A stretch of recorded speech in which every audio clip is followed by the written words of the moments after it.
Hello guys, this is Junaria. I'm an artist producer and filmmaker based in Seoul, South Korea. I've been filming a lot of projects and filmmaking videos, so make sure to check them out and subscribe to my channel. The reason I got into filming back in 2014 was because as I was producing and recording artists with a limited budget, I wanted to be able to film some promotional content of the artist activities on demand and as they were happening without the need of hiring somebody every time. I also wanted to learn about the different aspects of filmmaking in general so I could properly evaluate and choose a filming team when the need for bigger projects such as music videos arise. Back then, I could barely operate a DSLR to take some pictures and I had very little understanding of the technical aspects of a camera. After some researching, I found out about the Blackmagic Cinema Camera 2.5K and it seemed like a great choice for creating some high quality looking content that could bring quality to the image and presentation of my artist. When I first received the camera, I borrowed the lens from my friend, the Canon 17-55 f2.8, which was the most respectable EFS zoom back in the day. My first problem was how tight everything looked in my little studio even when zoomed out at 17mm, something that made me mad looking for wider lenses. Eventually I found out about sensor sizes, crop factors, different mounts, focal reducers and so on.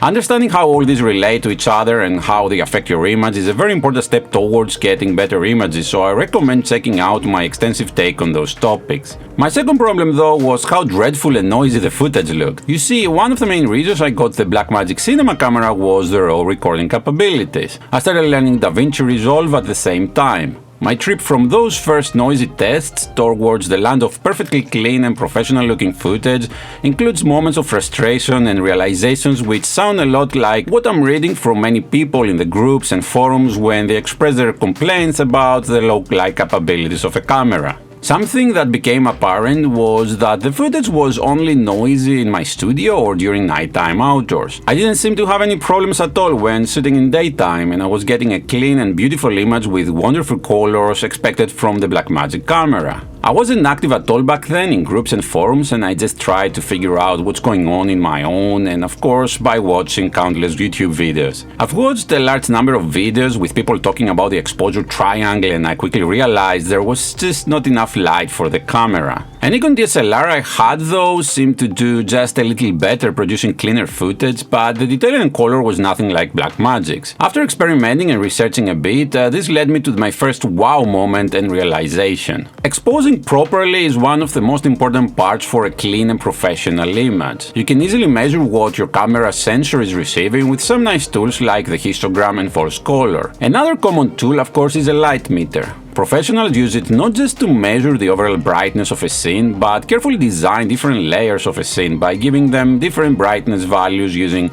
lighting, an art that takes quite an effort to be mastered. This adds to the depth and contrast of a scene, and it's one of the top factors that contribute to the production value of a content. While this is how things are done at professional productions with proper crews, not everybody has the knowledge nor the budget to hire people with the knowledge and the lighting gear required to create such scenes. The ones that do are the ones that usually answer, "I don't see any noise or FPN in my camera," and of course they're right. Something that is omitted though from that answer is that by measuring and knowing the brightness of a scene or its parts, you already know how to set up your camera. In a very simplified explanation, a light meter can give you the value where you can set your lens for a perfect exposure. The thing of importance here is that there is no hard rule of what exposure a scene should have.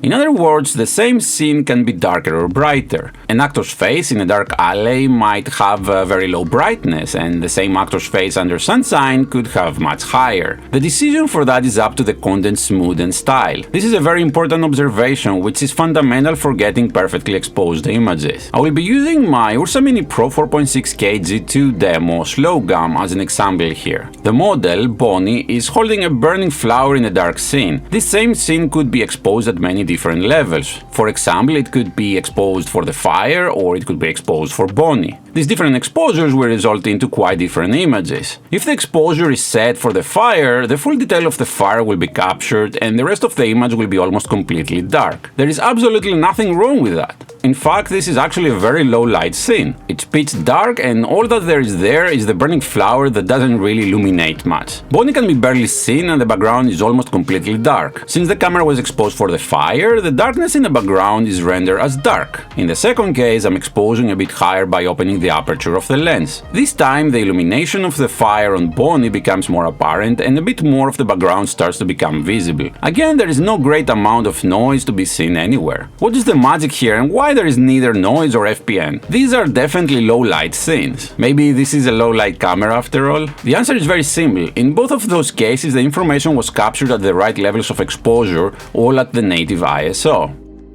There is a very specific unit in photography and cinematography for measuring changes in exposure. It's called the stop of light. One stop increase means double the brightness and one stop decrease means half the brightness. You know that from your lenses. As you move between what's called full stops of the f number and your lens's iris closes and opens, you get different stops of light. As you open your lens iris from f22 down to 16, 11, 8, 5.6, 4, 2.8 to 1.4 or even f1, on every of these steps you are doubling the brightness of the image by letting in more light. Shutter angle can also be measured in stops. Starting from 180 degrees going to 360 degrees, you gain one stop of light. Going to 90 degrees on the other hand, you lose one stop of light, at 45 degrees another stop of light, and so on. In the same way, ISO can also be measured in terms of stops. A stop is gained every time the ISO doubles, and one stop is lost every time it's halved. For example, ISO 800 is one stop above ISO 400, and ISO 6400 is 3 stops above ISO 800. As we'll talk about later, using the ISO for gaining exposure is the worst way of doing it, but it's important to know how you can trade those stops of lights around. Since we're going to talk about the ISO in detail later, let's see the other ways you can alter the actual exposure coming through the camera when you can't change the scene or lighting properties. Every stop increase on your lens aperture will double the amount of light coming through to your sensor. This is the number one natural way to bring in more light, as it's fast by simply adjusting the aperture, and it doesn't alter the current look of your scene like lighting or more drastic measures like changing the shutter speed would. On the other hand, increasing the lens aperture will make the depth of field, which is the area which is in focus, shallower and shallower. This will make it harder to stay focused on your subject. Also, while obliterated backgrounds full of pretty bokeh might look artistic in theory, not all kinds of scenes need it, and it can be very distracting. Ideally, the aperture will only be used to select what is in focus, which can affect how a story is told. In the real world though, especially when you don't have a lighting team on the standby and time to set up a scene perfectly, changing the lens aperture can be your main tool for exposing properly. This goes both ways, of course, as while our main point of concern here is low light, there are plenty of situations that you will need to close your aperture down to avoid overexposure. Another side effect of changing the aperture is less performance. Nearly every lens doesn't perform the same wide open as stopped down. Usually sharpness is the first to be affected, but there are other characteristics such as aberrations that can be very distracting. Another thing that affects exposure is of course the shutter speed. Back in the day, the shutter used to be a mechanical device that allows light to hit the film only for a fraction of time for every frame. The main reason for that is to allow for more natural motion blur and control over it. While mechanical shutters are still available in very high-end cinema cameras and you can actually install third-party mechanical shutters in any camera, modern cinema cameras do not have one. Instead, they do it electronically. So what happens when, let's say, you're filming at 24 frames per second? Does the sensor receive light for the whole second? That depends on the shutter speed. The shutter speed dictates how long the sensor will receive light for each frame. So in the case of 24 frames per second, each frame has about 41.6 milliseconds to be captured. We could leave the shutter on and capture all the light we can for those 41.6 milliseconds. The problem with that approach is that this would result into an image with excessive motion blur, so what is happening instead is that each frame is only exposed for a smaller fraction of time. In the case where we're fully exposing each frame for the total of the time, it means that we leave the shutter completely open or 360 degrees. When we halve the exposure time, the shutter is 180 degrees. A quarter of the time is 90 degrees and so on. It's no wonder why the brightness of the image will be halved every time the exposure time is halved. It's just less time for the light to hit the sensor. Now, as I said, on digital sensors, of course this doesn't happen mechanically, but the effect is the same. There's also another way to measure the shutter, which is called shutter speed, and it comes from photography. You can look it up and check out the equivalent shutter angle. Finally, the frame rate also affects the amount of light your sensor receives. This is not because of changing the frame rate itself, but because in order to film in different frame rates properly, the shutter speed also changes. So for example, if you're filming at 30 frames per second originally with a 180 degrees shutter angle, the sensor will have 1/60 shutter speed. It means that each of those 30 frames will be exposed for 1/60th of a second. Now, if we change the frame rate to 60 frames per second and keep the same 180 degrees shutter angle, the sensor shutter speed will become 1/120. So in this case, each of those 60 frames will be exposed for 1/120th of a second. That will give the same natural blur to that 60 frames per second footage as the 30 frames per second one. That higher shutter speed will naturally make our footage one stop darker. If we keep the 60 frames per second though and change the shutter speed to 1/60 or 360 degrees shutter angle, we'll get back that one stop of light in the cost of an image with more motion blur. So in another example, let's say you're normally filming 24 frames per second. Changing to 120 frames per second slow motion will cost you about 2.3 stops of light. The most common misunderstanding in filming, thanks to all those photography tutorial videos and books presenting the exposure triangle, is that ISO somehow magically changes the sensor's actual sensitivity. While this might be true in some cameras, when it comes to cinema cameras, the sensor usually only has a single sensitivity. It means that whatever goes inside the sensor through the lens, that's all the information that can be captured. There is no magic night vision mode that makes the sensor more sensitive, nor some magic algorithm that give the sensor more low light capabilities. This means that your only choice for changing the information that is coming to the sensor is to control what's happening in front of the sensor, your scene and of course the lens. No matter how much you change the ISO value in the camera, all it does is using the same captured information and making it brighter or darker, not by capturing brighter images, but by simply raising the values of the already captured pixels digitally. You can do exactly the same thing, of course, in your favorite editing software. Then what's the point of that ISO value?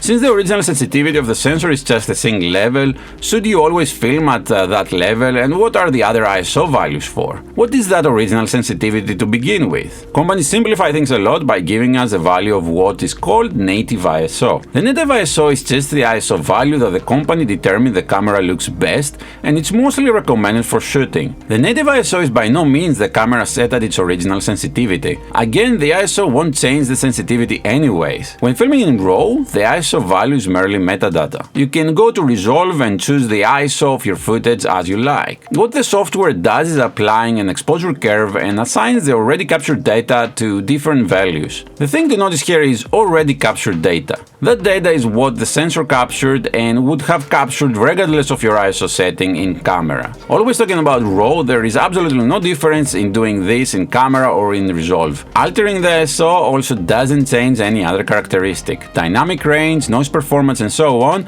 are all the same regardless of the ISO value. So if you were to film something in ISO 400 and then choose ISO 800 in Resolve, it would have the same results with filming at ISO 800 in camera, providing you don't change anything else. What ISO allows you to do instead is to expose the image differently using other external tools, something that could alter both the noise levels and distribution of the dynamic range. You can think of it like an exposure assistance tool if you like. You see, while all ISO does is remapping the same captured data, that data were captured at some levels to begin with. If the captured data were captured at the bottom dark part of the sensor, they will be noisy. If the data represent the shadow areas of the image, that's all great because you won't need to try making that data any brighter and that noise will remain hidden at those dark levels. If you're filming a character's face though, out on a sunny day for example, that should be exposed much higher, perhaps around 60%. If you expose it for 20% instead, then try to lift the image in post-production or by choosing a higher ISO, all that happens is that the noise data that are captured at the bottom 20% are pulled up and presented in the brightness of 60%. This is exactly how you create noisy images.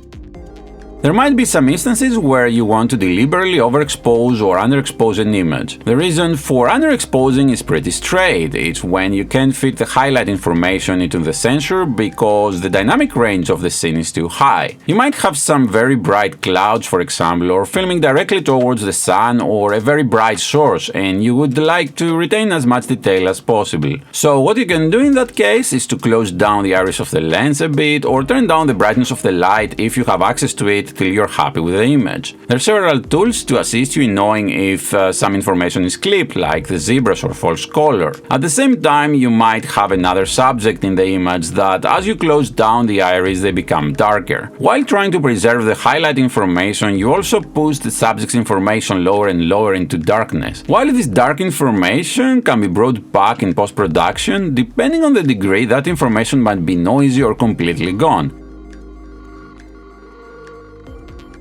In general, the image you will see in your monitor will be quite darker and you might have a hard time seeing what's going on. So your natural feeling at this point would be, is there any way to just monitor all this properly? Sure, you know you underexpose your subject in order to save the highlights, and you know that subject might be a bit noisy or dark when you try to bring it back in post. Wouldn't it be nice if there was a tool that allows you to preview how the image could look like so you don't have to guess what happens to the darker areas? And that's exactly what the ISO is all about. In this case, by raising your ISO, you will be able to see more of that information in the darks while also having those highlights preserved as you set them in the lower ISO. This changes absolutely nothing in the sensitivity of the sensor. That shadows information will still be noisy and underexposed, and that highlight information will still be preserved. The only thing that changes is what you're seeing in your screen. Now, when you film in RAW, you can easily tweak the image in post and revert it back to the original ISO if you like, and so on. When you film in a non-RAW format though, like ProRes, this will actually be your final image. This is something very dangerous, as it can mistakenly drive people in using ISO for raising the exposure, which is absolutely not what happens. That's the completely wrong mentality coming from photography or cameras that aren't able to film in RAW. In the same sense, you can overexpose an image deliberately in order to make sure the darker areas are clean. This technique is sometimes referred to as exposing to the right, or ETTR. It means that you need to open your iris a bit more or bring in more lights than what you would normally expose at. While this will drive any highlights higher into clipping, that will also bring your shadows up towards the midtones, where the information can be acquired in a much cleaner way away from the noisy parts of the sensor. As with underexposing, that will produce a hard-to-work image, in this case a very bright image. In your mind, you do know that this will not be your final image and it will need adjustment in post. While all the information is captured nicely though, when monitoring it can be very annoying, and especially if you are planning to give this footage to somebody else to edit and color, there is no guarantee they will return the image to the intended exposure. The solution is to lower your ISO. This is not because it's going to change something in the way the sensor captures the data, but for the sake of previewing the image at the right exposure. Again, while in RAW, all this doesn't really matter and no information is sacrificed, and in the case of ProRes, this will be the only way to save all the data at the right levels of exposure. In both cases of underexposing and overexposing, we started from a certain ISO, perhaps the native ISO, and we move upwards and downwards. Changing the ISO has changed absolutely nothing in terms of the data captured, only how we view that data. What did change the data captured was opening and closing the iris of the lens or altering the level of the lights. The ISO was only a tool to assist us into exposing properly while preserving some information. This is a very important thing to understand. If you're at native ISO, for example, and you have your lens wide open and you have all the lights you can have in the scene but it's still dark, raising the ISO is absolutely not the solution. It will result into a noisy image and likely expose other sensor artifacts like FPN. On the other hand, starting with a certain ISO and properly exposing for that ISO will result into a nice image, of course up to a degree of ISO. Getting nice and proper exposure for your scene is one of the fundamentals, not just from the technical perspective of minimizing noise or clipping in your image, but also from the overall quality of your footage before it goes to post-production. Often cinematographers can get a bit too nerdy with retaining every little highlight or trying to eliminate noise, and they can miss other non-technical points completely. Not every scene requires the sky or the background lights to have full detail. Actually, most of the times, roughly exposing for your subject is all you will ever need. I see a lot of footage, for example, with some model in front of the sun where the lens iris is closed in order to preserve as much highlight information as possible from the sun. Then the model in front is almost completely dark. If you're trying to make a silhouette kind of image, that's totally fine. If you're doing that with the intention of raising the shadows in post-production though, you have to be extremely careful with the degree that you are underexposing the model. Is some detail from the sun more important than the features of the model, which is most likely the center of this shoot? In a broader way, is some technical nerdiness more important than the essence and intention of the content? No client ever will come to you and tell you why the highlights in the sun are a bit blown, but they will certainly complain about the degraded quality in the model's face, for example. The same applies of course to images where extreme measures were taken in order to avoid some noise in cost of the highlights. We're lucky these days to be working with cameras with such a high dynamic range. Underexposing or overexposing a little is totally fine and can be corrected in post, but try not to go overboard with this. Unless you are filming some technical demo, it's the exposure of the subject that should have the priority, not some background highlights or some little noise in the shadows. On this experiment, I have a simple LED light on the subject and my lens at f2.8. The subject is very well exposed and we don't have any highlights clipping. As I turn the intensity of the light down, we can see the histogram shrinking to the left. That means that the data coming into the sensor is darker. There is absolutely nothing wrong with that. We just want a darker scene, and as you will find, there is actually no extra noise or any kind of problems whatsoever with the image except being darker, which is what we designed. It's up to you where to expose the subject depending on the story and mood of your content. The problem happens when you expose something much darker than what your expected result is. If, for example, we try to make the darkly exposed subject brighter using the ISO or by lifting the image in post, we'll of course be introduced with some ugly noise and artifacts such as FPN, as well as terrible color and lack of detail. That's because all that the sensor could capture was just that dark image, and by raising the ISO, all we're doing is underexposing the image by several stops and lifting that information digitally. The sensor doesn't magically become any more sensitive, it always films at that original sensitivity. You can roughly see where the data is saved by choosing the native ISO of the camera. It doesn't mean that's the exact representation of the sensor sensitivity, but it's a good indication of what data is captured in noisy areas and what data will be clean.